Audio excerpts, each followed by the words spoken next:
Greetings. My name is Matthew Eusterman. I'm the pediatric dentist at Fort Bragg, and I'm in the U.S. Army. I'll be leading this conversation about making mini mouths mighty. And this is in observance of February's National Children's Dental Health Month. Many people currently right now maybe have been without dental care for their children due to the coronavirus pandemic. And I hope this video fills in a couple of gaps for you. One is I hope it's an encouragement to find a good dentist in your area to be able to reach out to and to reestablish a good dental home for your child. And two, I hope it's of service to you to learn a little bit more about how to take care of your child's teeth at home. And this presentation could also be described as or titled as Preventing Cavities at Home. And we hope that this can be of service to your family as we discuss your children's teeth. So thank you for tuning in with us for this video. Who are we? Well, we're pediatric dentists. When it comes to the U.S. military, we span all services, even the public health service, and we are located mainly internationally, and we are here for your children. Now, we might not be at your specific location and post, but we are leading general dentists across the entire DoD to provide solid pediatric care at various locations, and also trying to educate families like yourself to be able to find good care in your area. And that might be even through Tricare insurance or other resources as well. Now, we're also community educators. So at our locations that we are assigned to, we will be educating DoDEA schools, other community portions of the post community. And we are trying to increase awareness about the disease of dental cavities and allow families to have better dental health. But we are also experts in baby teeth when it comes to treatment. And we are here to also treat your children if there's space availability and we are assigned in your area. For example, at Fort Bragg, we have limited space availability because here I work in an education program. But we are here for select cases. Internationally, you might have a pediatric dentist on post that has much more availability because they have less restrictions on who they can and cannot treat. So if you can find a pediatric dentistry area, that is a great way to be able to make sure you take care of your kids' teeth from the earliest of ages until they are able to turn into those adult years. And so we're going to be talking about various things you can do at home in the meantime. And these are the different categories we'll be talking about. Basics on baby teeth. Cavities are contagious, or are they contagious? The mouth matters for the military child. Prevention is primary. Halting habits and adolescent additions. Okay, so we're going to be diving right in. Basics on baby teeth. So why invest in baby teeth? A lot of people ask us this when we are talking about different plans for treating kids' teeth. Maybe a child comes in and they have a lot of different cavities in their mouth, and the parent will look at me and say, aren't they just baby teeth? And we would love to be able to educate all families that it's so important to really invest in these kids' teeth. Primarily and very logically because of pain and loss of function. These baby teeth can very rapidly get an abscess or an infection around the roots, and that abscess can grow. And that can be a very painful one. Two, it can also cause a loss of function of the mouth, whether it be through chewing or swelling. And some of those swellings have been documented to be even life-threatening. So we want to raise awareness that it's in your child's best interest to be pain-free and be able to use their mouth according to its normal function. Furthermore, permanent cavities can result from a life of baby cavities early on. So if a child has baby cavities, those are little holes in the teeth that are filled with bacteria, and those bacteria are causing harm to that tooth, burrowing dirt further and further inside that tooth. Now, if the permanent teeth are in the mouth at the same time, which traditionally they are, that same type of disease process can take place on permanent teeth even more easily on a tooth next door in the area. So if we treat the baby teeth and make sure they're cavity free, we can then in turn have hopefully a better future for those permanent teeth. Also, a good third reason for treating teeth is because these teeth are space holders for the permanent teeth that come in. You can see on this little picture here that the baby tooth is replaced by a permanent teeth in most cases. And when this is replaced, the space is maintained if the tooth is intact there until that time is needed. So if the tooth is lost early due to a large cavity or trauma, sometimes there can be a loss of space where another tooth that's not supposed to be there swings into its location, and then it causes a traffic jam for teeth to come in. So if you can see my cursor here, it'd be like this permanent tooth swinging forward if this tooth is lost too early, causing a traffic jam for this tooth when it's supposed to come in. And if you were to lose a lot of space, that could also cause some need for some significant orthodontic care in the future. So it's really important to invest in these young teeth to be able to save from that hardship of more orthodontic care later on. And it's also part of their personality. So your child's personality is super important, and so much of their personality is communicated through their smile and through their mouth and through their oral health. And so investing in their oral health invests in the development of a good, sound personality that they can freely be able to show to the world and make a difference in the world. So there's a myriad of reasons why we should be investing in our kids' baby teeth, and these are just some of them. So when should I take my child to the dentist? This is very frequently asked as well. The American Academy of Pediatric Dentistry, which is really kind of the think tank of a lot of the pediatric dentists across the nation. There are kind of a unifying body of pediatric dentists that most of us are involved with.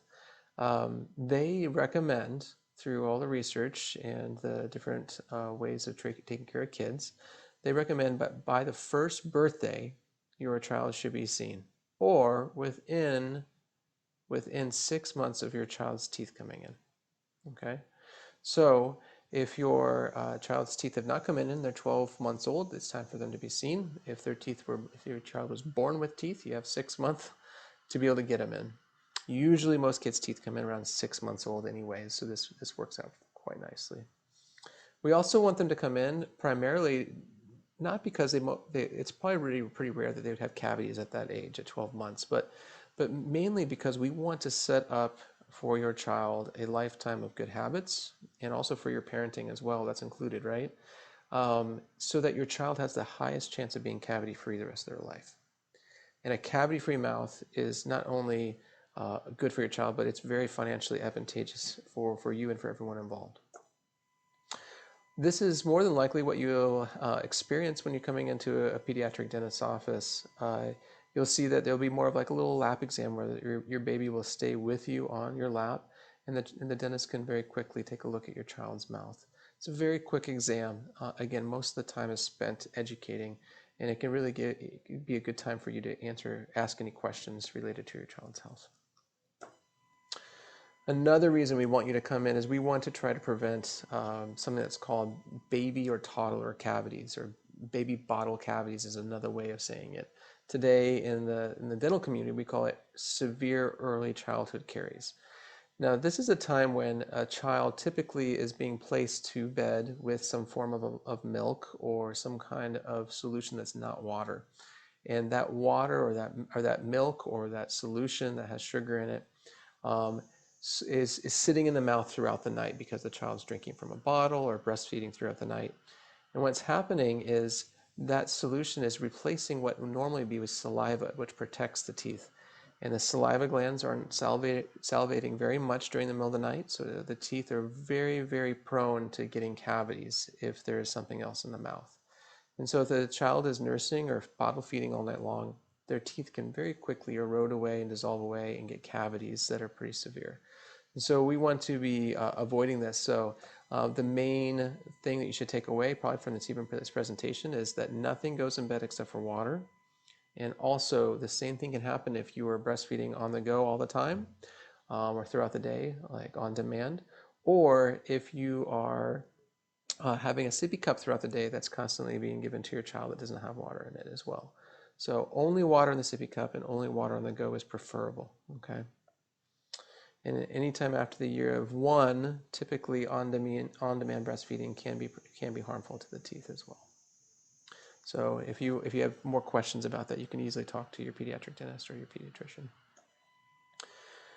Furthermore, the American Dental Association has dubbed this year, or this month in particular, for National Children's Dental Health Month, as the theme having nature's drink, water. And so our American communities typically have fluoridated water.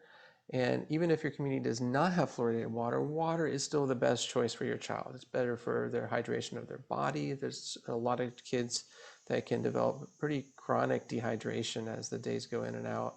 And so it's important that your child is staying well hydrated, but also water has a great way of being able to flush out food particles in the mouth. And if there's fluoride in the water, it has a great way of protecting the teeth throughout the day as your child is eating and carrying on with their normal routine. The water is a good solution to a lot of the problems for your child. So please frequent your own water sources and choose this over any other type of drink, especially when you're on the go. Choose this over juices, choose this over even milk in a lot of cases as well. So water, nature's drink. Cavities are contagious. How do cavities happen? So a lot of people don't understand that cavities are caused by bacteria in the mouth, or sugar bugs, we like to call them sometimes. Now these bacteria in the mouth, just like any other disease, it can be transferred from one person to another. And this is how cavities first of all start to develop. So you have bacteria in the mouth, and those bacteria in the mouth, we'll talk about how they get there and then the next slide. But these bacteria in the mouth, what they do is they like to eat certain types of food. Now these types of food are traditionally, the scientific word is fermentable carbohydrates. Now what does that really mean? Really, it's any type of starchy or sticky or sugary type of food. And so it's not just candy. It can be anything that's kind of broken down a little bit more for the bacteria to eat. So it could be chips, it could be crackers. One of the favorite things they like to eat is like goldfish crackers. But it also can be candy and breads. It could be pastas, anything that's starchy, sticky, or sugary. So the bacteria eat those types of foods, and then what they do, for lack of a better term, they poop out acid. Now, when I talk to kids in my practice, that's a common thing I like to say, especially to the teenagers. Like, if you like bacteria poop in your mouth, go ahead and keep on not brushing your teeth. And they just kind of look at me with this pretty gross look. But it's true. The bacteria, after they eat these things, they actually release or excrete, that's probably a better term, but they poop out acid, and that acid then is something that dissolves the teeth. So you can see here you have a healthy tooth. When you add the acid in there, it leaches out all that good calcium in the tooth. And then what happens is the tooth caves in at that weakened location. It creates a cavity. Now these bacteria love these cavities that are now created with that acid that they release, and they burrow further into the tooth, and they do that same process again until it can reach even the nerve supply on the inside and cause an abscess. So if we can prevent these bacteria from doing this, we can prevent cavities. So where do these bad bacteria come from? I mean, come on, right? Can't we get rid of these guys? Well, unfortunately, we've been trying to, and it's very difficult to. This is why. There are hundreds of thousands of different types of these guys inside of your child's mouth. But the funny thing is that when they were inside the womb growing, those little fingertips and their heart beating and all those great parts of who they are today, they didn't have any bacteria. There was no bacteria in their life at that point in time. So when they're in the womb, they had no bacteria, not even in their mouth. Okay. So where do they get this bacteria? A lot of people don't understand that this disease is the most common disease we struggle with in our humanity. And like all diseases, it's something that's transferred from one person to another. That's right, we get it from another person. Now, you might be looking at people or going through people in your life, like who did my kid get these cavities from, right? Well, typically what research has shown is that it's from the primary caregiver, the person that's with them the most during the earliest portions of their life. Now, if you happen to be that primary caregiver and you happen to be with them the most during the early part of their life, The next question you might be asking yourself is, what type of bacteria do I have? Well, a quick look at your own dental history might answer that question for you. If you're someone who has struggled with cavities most of their life, then you might be considered someone who's high risk for getting cavities. If you're high risk for getting cavities, your child might be too, just by the very fact that they might have the same type of bacteria that they've inherited from you. And by inherited, I don't necessarily mean through their genes, more so from their environment, from you being around them during those early years. And so how does this get transferred to your child? This is called vertical transmission. It's where the saliva in your mouth has most of your type of bacteria, and this is transferred to your child through sharing things in your environment. And so if you in particular have active cavities during those early years of your child's life, it's a higher chance that these bacteria are even more easily transferred. So what are we going to do about it? Can you prevent this from happening? And the answer is maybe, maybe. It just depends on whether we can prevent the level of bacteria in your mouth from even being high in the first place. So let's say you have some cavities and you are pregnant.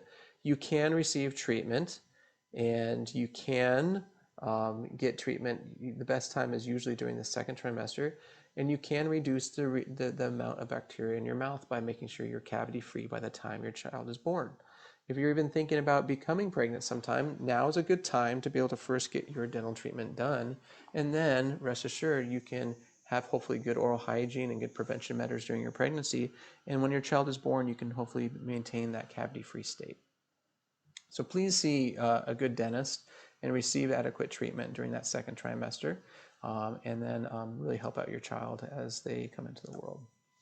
But also, you might be a primary caregiver who's not a mom, for example. You might be a dad or another family member in the home that's constantly with the child. And good oral hygiene for yourself and good prevention for yourself, making sure you're cavity free, but also showing good example of what it means to take care of your teeth with your child is also a good influence for your child to make sure that they're going to be cavity free the rest of their life. Furthermore, if you are making sure that you are not sharing your saliva with the children that are in your home, this can help prevent from passing on that bacteria as well, especially during those earliest ages. So not testing the food on the child's spoon in your own mouth to make sure it's the right temperature before you put it in their mouth would be a good practice not to do, okay? So that means that you'd be restricting the amount of saliva that's being shared in your environment. Furthermore, if you're going to go on a hike in, like, let's say the mountains, and you decide, you know what, these backpacks are heavy enough as it is, we're going to bring one water bottle and share it amongst our family. That would not be the best practice as well. Everyone should get their own water bottle and should be maybe having their own labeled water bottle so you don't share saliva. And then if your child has a pacifier, I've seen this done before where a child drops a pacifier on the ground and dad thinks, you know what, I'm going to take one for the team. I'm going to wipe this pacifier off with my own saliva because that's better than the dirt, right? Well, unfortunately, it might not be better than the dirt, especially in the area of cavity-causing bacteria. So do your best to not share saliva, but even more so, what's more important is to make sure everyone in your home, including siblings, is cavity-free when new children are coming into the world. Now, the American Academy of Pediatric Dentistry has also identified certain types of kids as having a higher chance of having cavities or having being more vulnerable to not getting adequate care. And the military child has actually been identified in their policies and in their research related to children who could be considered more vulnerable to not getting good dental care and getting more cavities. And so this is mainly due to frequent relocations resulting in gaps in their dental care. So if a child ends up PCSing every 2 years, that's a very difficult time. And I know this from my own family. I have 5 kids of my own, and when we arrive to a new location, I mean, I have to find a dentist as well.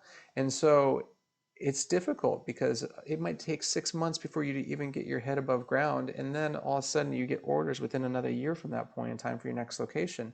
Children may even go from place to place without even getting any dental care. And so it's important for you to be mindful of this. And the recommendation I usually give to my own families I take care of in the Army is make sure this is part of your PCS plan. If you're about to PCS, you get your RFO, you get your orders, it's going to be important that you call ahead find a good pediatric dentist in the area and book an appointment. They usually like to book way in advance anyways at these offices, and have that ready to go and in your phone and on your priority list. So when you arrive, it's ready to go. Furthermore, there is oftentimes suboptimal fluoride levels in water supplies, and also just by purchasing things on the economy, like certain types of toothpaste. For example, I was located in Vicenza, Italy, before this current assignment, and it was difficult to find any type of fluoride product on the economy. They did exist, but even the language barrier would make it difficult for some patients. Also, there was no fluoride water throughout all of Italy. That's not one of their public policies. And so for people to get fluoride, if they were really on top of things, they would have to go out and buy fluoride water to help protect their children's teeth.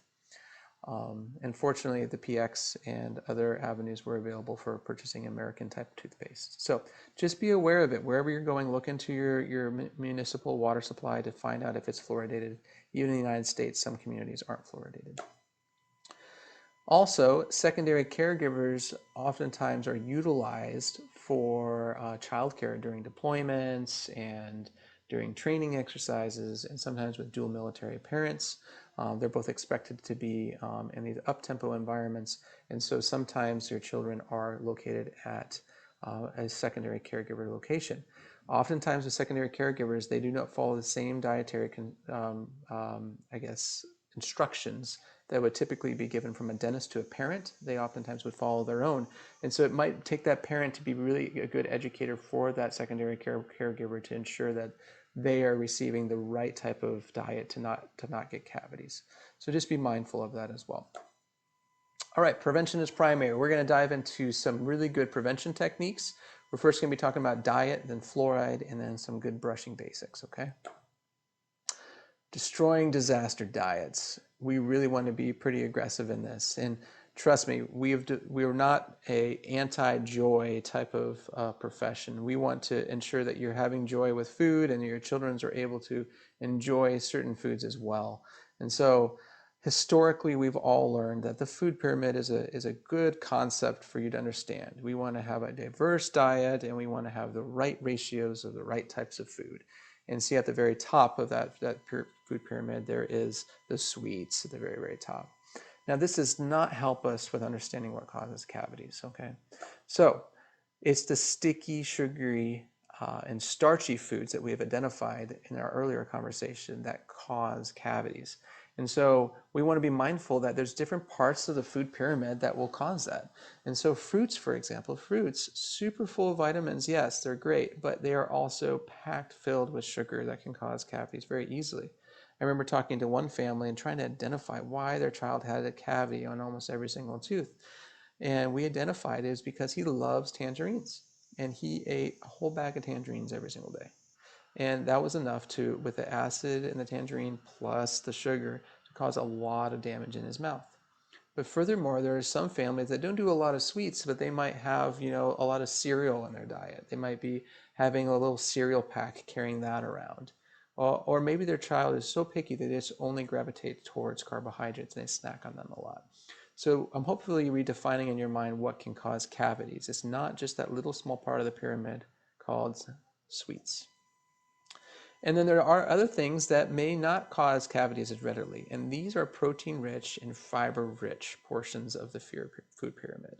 These are much more complex. They're difficult for the bacteria to use readily, and so it's difficult for them to cause acid. Let's look a little bit deeper into this. So we know that the bacteria are in your mouth, whether you like it or not. Everyone has them. Billions of pieces of bacteria, thousands and thousands of different types. They're already there. We cannot get rid of them necessarily. We can reduce their quantity by making sure we get fillings and no cavities in our mouth, right? And so these bacteria eat the sugar and release acid. Now on this curve, this is kind of a cool curve. Sometimes when people see like a little graph like this, they might start kind of tuning out, but please tune in. This is a good thing for you guys to understand. When it comes to your child's routine, they might, let's say, wake up and have their morning bottle. At that point in time, they drink their bottle. The acid in the mouth that's being produced by bacteria happens. And this drop right here means the acid level is getting really, really high. So think of this as very, very acidic in this area. Now, the bacteria create this acid, and what ends up happening is the saliva then creates this acid to go away, and it goes back up again around 7 a.m. to this healthy zone. This is called buffering. And if it's above this green line, that means your enamel and your mouth is healthy and it's not being dissolved away. And then breakfast happens and the acid level produces again and it goes back up. But before it can get back up into that safe zone, let's say your child has a snack an hour later. And then an hour after that, the child has fruit juice. An hour after that has more fruit juice. And then your body's be able to give back up because you're taking a little bit longer break with the fruit juice. And then you have lunch again, it goes back down. Well, see what happened here. If your child is having multiple snacks throughout the day that cause acid production in the mouth by the bacteria, you are getting below this safe zone for too long. And what's happening is cavities formation is starting. So the concept is if we can avoid this from happening, we might be able to allow the enamel of your child's teeth to be strengthened by your saliva. So in summary, increased frequency of snacking on sugary, starchy, or sticky foods increases the acid production that is difficult to reverse. Okay, so what are we going to do? We want to isolate all cavity-causing foods to mealtime. So these are the types of foods that the bacteria like that result in acid production, and the acid production, if done frequently, makes it very dangerous for the teeth. So if we isolate these types of foods to mealtime only, what ends up happening is it restricts the acid production to that time and allows the saliva to really save the teeth between meals. In between meals, if we have this type of diet where we're doing protein-rich and fiber-rich foods, the bacteria aren't producing the acid as much. It's allowing the saliva to work so that the teeth don't get dissolved away and cavities result. So this is super important in these types of food groups, but also in drinks. So if you are to isolate any of these types of drinks, okay, anything that's not water pretty much, to mealtime, and then focus on water between mealtime, this same thing's going to happen. You're going to allow your saliva to protect your child's teeth. And then if we're brushing after breakfast, we're brushing after dinner, and we're not having any other snacks after that time, what ends up happening is we now strengthen the teeth with the brushing and the fluoride, and there's less harm to your child's teeth. Okay. So this is the concept we want to really run home, is destroy the disaster diets. It's mainly that frequency of carbohydrates that's really going to harm your child's tooth. So in summary, in this category, this is not something we want to do because you can imagine what that curve looks like if your child constantly has a bottle in their mouth, especially at night when your saliva production is very low. So we do not want to have anything like milk in your child's bed. Only water in your child's bed. Frequent fluoride. How can fluoride help prevent cavities? A lot of people don't understand the mechanism of fluoride. They just know that it's supposed to be in toothpaste. So this is what happens on a normal tooth here. Plaque sticks to the tooth, right? And inside that plaque is bacteria that causes cavities. And the acid from the bacteria dissolves these little rods that are inside the outer casing of the tooth called enamel, and it weakens those rods and dissolves them more, and eventually that tooth the structure gets compromised and it results in a cavity. Now, what does fluoride do? It does a couple of things. One is it makes it so that it's harder for the bacteria to attach to the tooth. Secondly, it also makes it so that bacteria can't really multiply very much. It kind of interrupts their ability to multiply. It's kind of like an antibacterial in a certain sense. It makes it so the bacteria can't really grow very well. And then thirdly, it also helps repair broken down enamel. So that outer, very microscopic layer of the tooth, what happens is as the calcium is leached out due to the acid productivity, it's replaced in a certain way with the fluoride ions. And these fluoride ions then strengthen the enamel even more, so that that safety zone, that green safety zone, is actually even better for allowing to make sure that the bacteria can't dissolve the tooth away. So on the scientific area, enamel usually dissolves away at a pH of 5.5, okay? That just means a certain acid level of 5.5. Now, the that whole dissolving of tooth is restricted even more with fluoride on the tooth, so that the tooth does not dissolve away anymore. It's actually at a 6.5, which is actually better for not being able to be dissolved away. It's more resistant to being dissolved away. So that being said, it's much better to have fluoride on your children's teeth on a frequent basis to ensure that this repair is constantly happening throughout the day rather than dissolving away. All right, so how much fluoride to be used? A lot of people have a lot of concerns about whether should we be using fluoride and how young should we be using fluoride.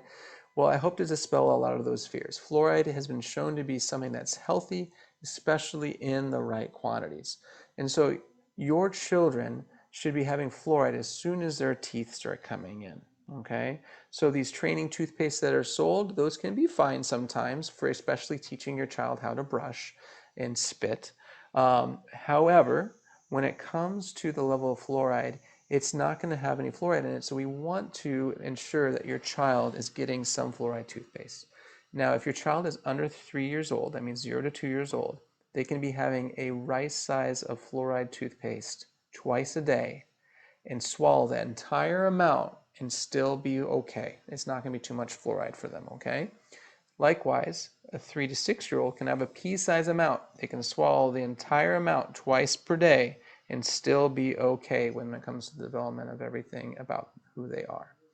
And so we want to make sure that these levels are given for protection for the teeth, and it actually matches quite well with the size and amount of teeth the kids have in their mouth. This is enough to coat the kid's teeth. It might not be enough at 3 years old, as 0 to 2 years old, to spit it out, but that can be practiced maybe by brushing beforehand with the training toothpaste and then following up with a normal toothpaste afterwards, this toothpaste. So make sure your children's toothpaste have fluoride in it. Make sure you're using the right amount, and your child will be healthy and their teeth will be especially protected. Furthermore, there's other forms of fluoride. There's fluoride water, for example. The concept of fluoride water is that most communities in the US have fluoride water. The concept is that as your child is drinking water throughout the day, there's a little bit of fluoride in that water, and it strengthens your teeth throughout the day. Because oftentimes our diets are filled with different types of carbs, and throughout the day the bacteria might be working on our teeth to destroy our teeth. Well, fluoride water is going to allow us to be able to strengthen our teeth throughout the day. Mouthwash. Usually around 6 years old or older, we're allowing kids nowadays to start using mouthwash if they can spit it out fairly well. And so if your child is in this age category, 6 and up, we can add mouthwash with fluoride. It has a fluoride in it for it to be effective to your child's normal routine. Now, I traditionally recommend that children receive this fluoride mouthwash usually after school or after lunch, okay? And the reason why is it increases the frequency of fluoride rather than having it at brushing time. Furthermore, fluoride mouth rinse usually has less fluoride in it. And the best routine that you can do for your brushing with your kids at home and also for your own mouth is to floss, brush, brush, brush, brush, brush all throughout your mouth, the child's mouth, and then spit out the excess toothpaste, and then don't do anything else. Don't rinse, don't eat, don't drink anything, and allow that fluoride toothpaste to kind of soak into your child's teeth. That is the best way to use it, okay? And so when it comes to mouthwash, we don't want to be using this around the time where the toothpaste is doing its job, okay? So we want to use this maybe after school. And what I like to say to my patients is, when your child gets home, before they can do anything, have them go up and rinse their mouth really good, and then they can go play or do their homework. And that's a good routine to increase that frequency of fluoride. All right, and then there's also fluoride varnish. This is typically placed at your dentist office a couple times a year. This also might be provided at a medical office as well. What it does is it sticks to the teeth, and it has a high dose level of fluoride, and it really infuses the outer layer of enamel so your children are extra protected. Brushing boot camp. All right, a lot of people ask this question as well. How much should I brush my kids' teeth? When should they be independent? And I find that in my practice, a lot of kids start brushing on their own way too early. I had a 5-year-old child that came in today, and he had been brushing on his own just in the morning for a couple of years already, and it has definitely resulted in him getting more cavities, okay? So when it comes to that, I usually recommend 0 to 5 years old, parents need to be brushing both day and night. This is really related. The child cannot do a very good job, and they do need to ensure that your mechanical abilities are aiding in their ability to get the plaque off their teeth. So have them do it first, and then you follow it up and make sure you brush every surface of their teeth with a good routine, starting on all the outside surfaces, and then all the inside surfaces, and all the chewing surfaces, making sure that you get the cheek and the tissue out of the way to really take a good look. All right. And then from 5 to 8 years old, I usually recommend that the child can do it in the morning with a fluoride toothpaste, as long as they're using a fluoride toothpaste. And then in the evening, the parents can do it to ensure that they're doing a good job. And again, whenever the parents do it, the kids can show the parent how they're doing it, and the parents follow it up. And then 8 to 12 years old, this is where the parents are still going to be checking in. Let's say maybe every other day or a couple times per week. And this is because teeth are still developing during that time. So between 8 and 12 years old, there are still over half of the child's permanent teeth still growing into the mouth. Your children are not going to know how to brush them well. A 12-year-old is still where they get their 12-year-old molars. Those are way in the back. And if you neglect those teeth, what ends up happening is they can very easily get cavities. And so we want to teach our kids at every stage how to brush their teeth. And you know what? You can even show your kids this video. This is a pediatric dentist saying, I give parents the full right and full blessing to be able to brush their kids' teeth as long as they're living in their home. And so if this is all the way up until 18 years old because they're not doing a good job, then have at it, parents. You can brush your kids' teeth all the way up into that age as well. And so, in summary, PG-13. Parental guidance is strongly encouraged until the age of 13, okay? And then even beyond. So, but I really highly encourage you to stay involved, and fluoride toothpaste is definitely that keynote to making sure that your children are getting the good protection. All right, brushing basics also include proper orientation of the toothbrush. So make sure your kids, when they are brushing their teeth and when you're brushing for them, that you are engaging right at the gum line. A lot of cavities happen around the gum line and between the teeth. And so we want to be also flossing between the teeth. Really, we haven't found any other good way of doing this except for the good old traditional string between the teeth. You can find flossing aids as long as they have a floss string on it. There's certain ones that are even long as a toothbrush that you can find online or at your local store. And what they do is they really make it easier for you to reach all the way to the back teeth. Now, as the picture shows here, you want to be pushing against the sides of the teeth. And it's not like a shoe buffing motion. It's going up and down all the way to the gum line and back up to the contact where the teeth touch each other side by side and cleansing that side of the tooth. Okay, super important. I recommend flossing at least once a day. Okay, usually in the evening if you're going to choose one time, it's going to be right before bed. Okay, so if you have an infant or toddler, maybe brushing is a little bit more difficult. I think this is my daughter Anne right here. She's doing a great job laying back. I'm being the parent there, and the mom is being the other parent, okay?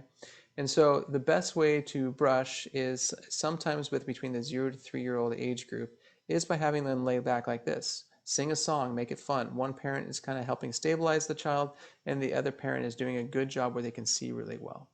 Furthermore, when it comes to accessing the areas, you want to wash your hands and really get in there. You want to reflect the cheek back. The front lip needs to come up. A lot of time kids have a really strong front lip. You want to engage the toothbrush right at the gum line. And then in the back area, as you reflect that cheek back, you want to get the gum line in the back area and brush on all sides of each tooth, okay? Most common areas that parents miss are definitely around the gum line in the front. And on the back, it's the top teeth on the cheek side, and on the bottom, it's oftentimes the gum side of both sides. So it's usually that tongue side as well as the cheek side. So just be aware of it and do a better job getting those cheeks out of the way so you can really see what you're brushing. So prevention is primary. We've talked about a number of things about how to prevent cavities in your child's teeth. And think of that as a tug war. We want to, if your children right now are currently in the area on the left side where the bacteria and the sugars and lack of hygiene are really pulling, that's enough to cause cavities. If we can start pulling the other direction so the bacteria don't have nearly as big of an influence, by having a good amount of time for the saliva to really rehabilitate the mouth, and then also the fluoride to help prevent, and then a good strong diet so that the sugars aren't winning out, then we can actually prevent cavities. It's totally possible. Other topics involved, halting habits. And so it's very common for children to come into my office and they have some form of a habit. Maybe it's a pacifier habit. Maybe it's a thumb habit. Maybe it's that really strange like finger habit where there's two and a half fingers or something like that, you know. So there's all these different types of habits. We call these non-nurturative sucking habits. They're quite natural, especially during those early years of life, the first year or two. Sometimes kids will self-soothe very naturally with the sucking on their thumb. Other ones have been plugged with a pacifier most of their early childhood there. And so it's totally fine. It's very, very natural. It's very natural for even the development of the child. However, we don't want this kind of habit to continue too far into their early childhood. So I typically mention to parents, you know, definitely a year and a half, that's great. Allow them to be able to have such a habit. That's fine. Definitely a pacifier would be better than a thumb because it's easier to stop a pacifier. And then I usually say around 1.5 to 2 years old is that really key zone to try to stop this. That usually means that we're trying to stop it before the child has a little bit more awareness that this is something they always want to do. And I find that the 2-year-old is a little bit more stubborn with that. So between 1.5 and 2 years old, try to have a plan. If it's a pacifier, I recommend a cold turkey. If it's a thumb, you might need to be working with more of a pediatric dentist to try to help this out. Sometimes a little thumb barrier you can get online can help. But oftentimes, if you're trying to do it just through convincing your child, it takes a little bit more of an older age. In general, we want to ensure that all these habits are stopped by 3 years of age. Okay, so if a 3-year-old is still sucking their thumb, that's definitely the last year we want to make sure that that's stopping. So please talk with a pediatric dentist. The risk of doing it too long, like this girl on the right side here on the presentation, is that you can create a permanent open bite to your next set of teeth. And so this is a child that's probably had a pacifier for too long, and what can happen is it can result in an open bite in the front that requires a little bit more interventional orthodontics. Okay, so just got to be more aware of this to prevent this. You can see on the right side, this is an orthodontic appliance that is to stop the habit of a child, but it's also there to be able to kind of re-expand the jaw back into its normal dimension that would have been there without that habit. So to prevent all this, definitely work with a pediatric dentist to try to stop these habits at an early age. And I would say that key age is we want to stop at either 3 or before, okay? So just keep that in the back of your mind. Other oral habits include bruxism, which is another word for grinding teeth, very common in early ages. I would say within my own practice, it seems like anywhere between 20 to 30% of kids are grinding their teeth in some kind of way. Some parents might be aware of it because the kids make such a bad sound at night when they're sleeping, and parents try to stop them by waking them up. Don't worry about that. That's not necessarily needed. Allow your kids to sleep. There's a lot of different reasons why kids might be grinding their teeth, none of which we can really probably pinpoint at this age. So when it comes to the grinding of the teeth, what we do know is that it oftentimes stops on its own once the kids start developing their own permanent teeth, okay? Once they start growing in. That usually is around 6 years old. And so fortunately, that's what we call self-limiting. It's going to stop on its own. And then whether it starts again in college when they're all stressed out, I can't say. But what I do know is that if your child is around 4 years old and they're grinding their teeth, it usually stops around 6 or 7 years old.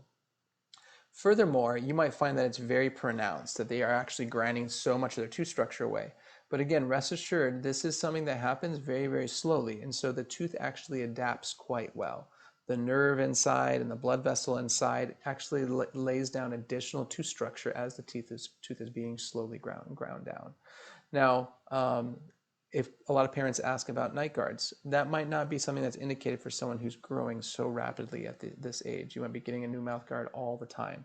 So traditionally, we recommend just tolerating it and being connected to a good dentist so that we can generally follow it up every 6 months. Okay.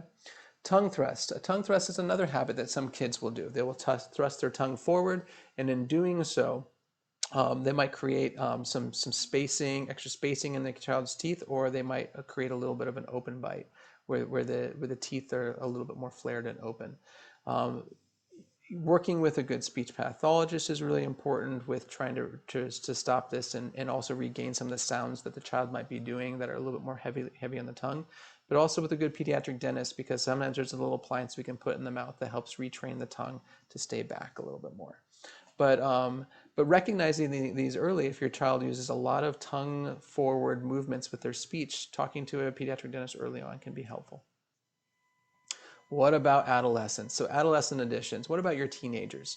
And so these teenagers oftentimes have a very unique diet. And you can see on the very bottom there's energy drinks, there's sodas, and other things like that. Unfortunately, when teenagers are on their own, brushing their own teeth, we see this a lot. They will come in and they'll have pronounced red gums. This is called gingivitis. This is inflammation of the gums because they themselves aren't getting the plaque off their teeth. Well, what ends up happening is the plaques sit on the teeth and it's not being brushed away. Now, the bacteria have more time to not only create cavities, but to be able to set up shop and create little forts on the teeth that are harder to get off. This is called tartar or calculus. And this same process, if it continues, it creates this inflammation that results in bone loss. And this is called gum disease. This is called oral periodontitis.